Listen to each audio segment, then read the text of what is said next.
Salam dan bahagia Ibu dan Bapak Guru. Dalam pembelajaran, Ibu dan Bapak Guru tentu menggunakan berbagai metode untuk menyampaikan materi dan untuk mengembangkan kompetensi para murid. Tapi, pernahkah Ibu dan Bapak menghadapi situasi di mana para murid menguasai materi ajar dengan baik, namun masih mengalami kendala dalam menggunakannya secara kontekstual dalam memecahkan masalah sehari-hari? Mari kita ikuti percakapan para ibu dan bapak guru berikut ini.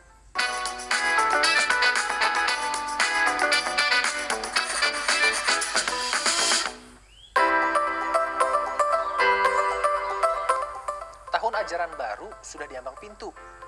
Pak Arif dan Bu Tri sudah mempersiapkan program pembelajaran seperti apa? Saya penasaran. Biasanya Pak Arif dan Bu Tri sering punya inovasi baru yang menarik dan efektif mengembangkan kemampuan para murid. Sebenarnya saya sedang punya pertanyaan besar. Apakah yang saya ajarkan sekarang akan bermanfaat bagi para murid kelak? Mengingat begitu cepat dan pesatnya perubahan di dunia saat ini. Betul, Pak. Murid-murid perlu menumbuhkan kompetensi dan karakter yang dibutuhkan di abad 21 ini. Keterampilan-keterampilan ini akan mendukung mereka dalam menghadapi berbagai tantangan di masa depan. Ya. Saya pernah baca tentang keterampilan abad 21. Cakupannya luas juga. Tidak hanya keterampilan berpikir kritis dan literasi, tapi juga keterampilan sosial. Keterampilan kognitif bukanlah yang utama, tapi jadi komponen pendukung. Betul, Pak. Bahkan menariknya, dulu Ki Hajar Dewantara merangkumnya sebagai keseimbangan pendidikan. Ada olah pikir, olah rasa, olah karsa, dan olahraga. Keempatnya sama penting dan erat berkaitan.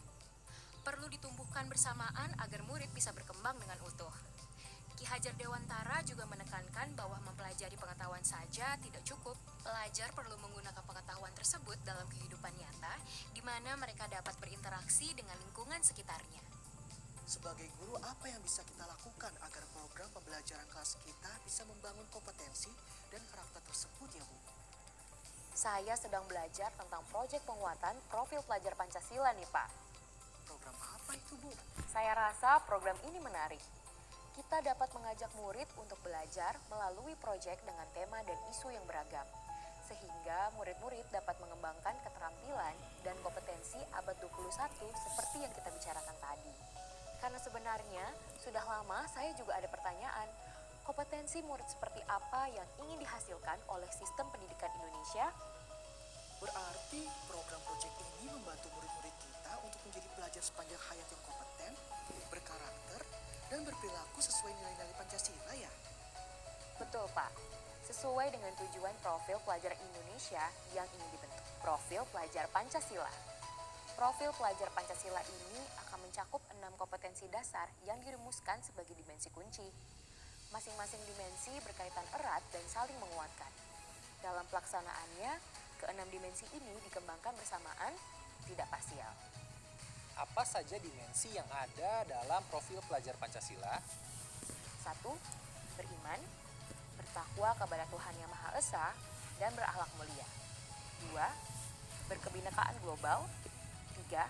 Bergotong royong. 4. Mandiri. 5. Bernalar kritis. 6. Kreatif.